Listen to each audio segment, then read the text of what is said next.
Hello, I'm Beth Webb. I'm a writer and I write children's books. Here's some of my books: Junkyard Dragon, The Dragons of Kilve, and Fleabag and the Ringfire. In fact, there's 3 Fleabag books.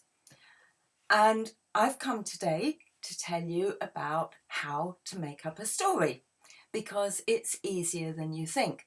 Lots of people ask me how I get ideas and how I write stories, but the big thing that most people say is they can't find an ending for your story.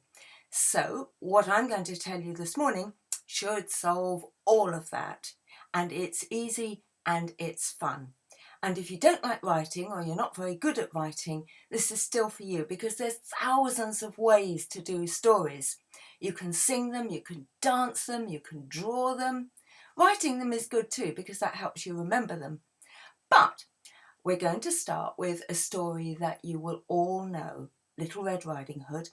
And once we've done that, I'll show you how to put your own story together, and then it's over to you. So it's all easy peasy.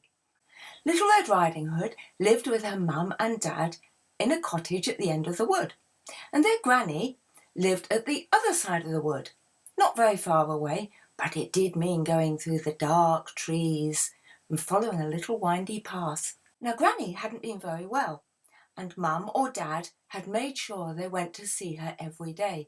But one day, Mum and Dad were both busy, and Mum said, "Red Riding Hood, are you big and brave enough to go to Granny's all by yourself? I've made her a cake and some lemonade." "Oh yes," said Red Riding Hood, "I know the way." "Good," said Mummy. "Now it's not a long walk, and you must stick to the path, and you mustn't go near the big dark cave where the big bad wolf lives." "I promise," said Red Riding Hood, and she gave her mummy a kiss, and she ran off down the path through the wood. It was a lovely sunny day, but inside the wood it was dark and shadowy, and Red Riding Hood clutched the basket and ran as fast as she could. But then she got distracted, because it was spring and there was bluebells everywhere, and she stopped and she began to pick them. And then she thought she heard a breath and a step nearby. She looked up. She wasn't scared. It was probably the woodcutter.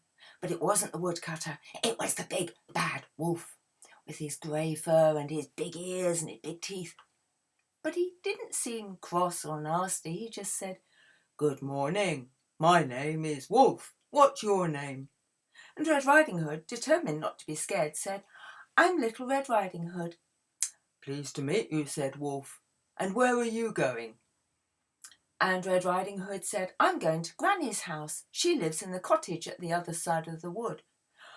"I know your Granny," said Wolf. "She and I are best friends. Perhaps I'll see you there later." And then he turned, and with a whisk of his big grey bushy tail, the wolf ran off amongst the trees. And then a thought struck Red Riding Hood. She had told a stranger her name and where she was going. That was not good. What was she going to do? Then she had an idea. She'd take one of the other paths, not the short one, but a longer one, and if Wolf was watching, he'd think maybe she'd been telling a Porky about going to Granny's, and then the wolf might give up and go in a different way. So that's what she did. She ran the long way round through the trees. Meanwhile, Wolf, who had been about to eat his breakfast, which was a nice fat bunny rabbit, decided that perhaps Granny for breakfast and Red Riding Hood for lunch might be tastier. And so he went off on his big grey paws, pad, pad, pad, through a secret way through the trees and the bushes, until he came to Granny's door. "Hello, who's that?" said Granny. And then the big bad wolf put on a Little Red Riding Hood voice and said, "It's me. It's Little Red Riding Hood." "Oh, come in," said Granny. "I've been expecting you." And the wolf pushed open the door, and Granny went, "Arr!" And she ran, and she hid herself in a cupboard, and she blocked the door so the wolf couldn't open it. And she sat in the darkness thinking, "Oh dear, I hope he goes away soon." Meanwhile, the wolf looked around and thought, "Bother, I've lost Granny. She was too quick for me. where can I sit or hide so that Little Red Riding Hood will come all the way in and I can pounce and gobble her up? And then he looked around and he saw Granny's bed. And so he jumped into Granny's bed and pulled the duvet right up under his eyes. And there he waited, thinking, when Little Red Riding Hood comes in, I can go pounce. And so that's what he did. And he waited, but he didn't have to wait that long, because very soon there was a on the door. "Hello," said Wolf in Granny's voice. "Who is it?" "It's me, it's Little Red Riding Hood." "Come in, dear. I'm in bed. I don't feel very well." So Little Red Riding Hood opened the door and went in. And she looked at the bed and she looked at Wolf and she said, "Granny, you don't look well at all. Your ears have grown all big and furry." "All the better to see you with, my dear," said Wolf. And Red Riding Hood came a bit closer and said, "Your eyes look all funny. They're all big and sort of round. Are your eyes hurting?" And Wolf said, "All the better to see you with, my dear." And then Red Riding Hood looked at the wolf's big pointy teeth and said, "Granny, what big teeth you've got." And the wolf threw back the duvet and pounced and said, "All the better to eat you with." But Red Riding Hood was quick, and Wolf got tangled up in the duvet, and Red Riding Hood dropped her basket with the cake and the lemonade and ran out of the front door going, "Ah, ah, help! There's a big bad wolf and he's after me." Just as the woodcutter was coming along the path to deliver wood to Granny. And the woodcutter said, "Red Riding Hood, Red Riding Hood, what's the matter?" And Red Riding Hood said, "There's a wolf in Granny's bed, help, and I don't know where Granny is." So the woodcutter opened Granny's door and went in and saw the wolf. And he got a big coil of rope out of his rucksack and tied the wolf up and put him over his shoulder and took him a long, long way through the forest to another part where Wolf couldn't scare people anymore. And then Granny and Red Riding Hood sat in the garden and had cake and lemonade, but they made sure to save some for the woodcutter when he came back to thank him for saving them. Let's think about that story a bit. Now, who is the story about? Well, Little Red Riding Hood, obviously. And where is she? Well, she's at home. And what does Little Red Riding Hood want or need? Well, she wants to go to Granny's house to take her some cake and lemonade. And why? Well, Granny hasn't been very well, and so Red Riding Hood's going to take her a treat and sit with her for a bit. So it might seem a bit bonkers to think about the end of the story, where is Red Riding Hood going, when you're still at the beginning. But it's very, very important. You have to know what your characters want or need, what their goal is, where they're going, so that you can tell how they get there. And if you don't have an ending where she's going, then you'd have poor Little Red Riding Hood wandering around the forest for ages and ages, which is a very dangerous place to be, especially with a big bad wolf around. Now I'm going to show you some drawings to help you understand how stories work. Now, this is Kim. You can decide whether Kim is a boy or a girl. I'm going to call him a boy because we've just had a story about a girl. Now, Kim is in the kitchen and Kim wants some sweets, but Grandpa's put them right on top of the highest shelf, and so Kim can't reach. So you know who is in the story, Kim, where they are in the kitchen and what they want or need, the sweets. But how is Kim going to get what he wants?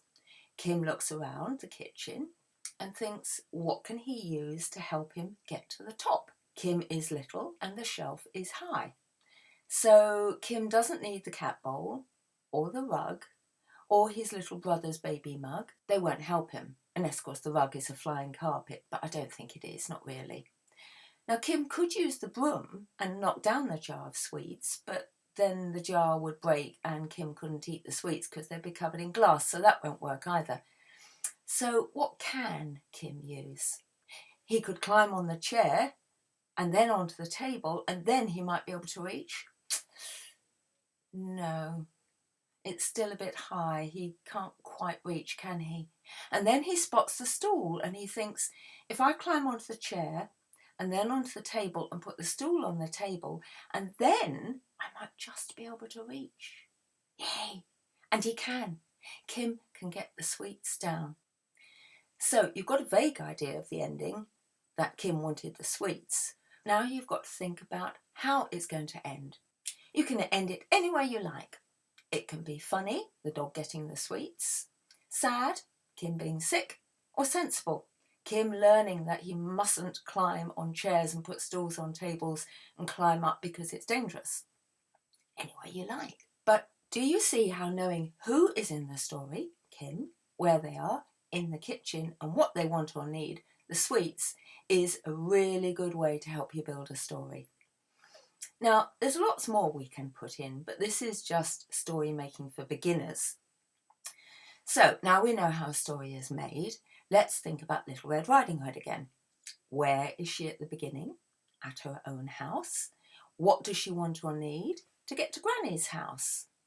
And we've already thought about why, because Granny's been ill and she'd like some cakes and a visit to cheer her up. So we've got a good strong beginning and we know where we're going for the ending. Now the middle, as I've said, is how this all happens, how you get from the beginning to the end. And in Little Red Riding Hood's case, how is she going to get there? Through the woods. Who does she meet? The big bad wolf. And what happens when she meets him? Well, you know all of that. You can fill that bit in. But think about how you'd like the story to end. Maybe Little Red Riding Hood, Granny and the wolf actually all make friends and they all have tea together.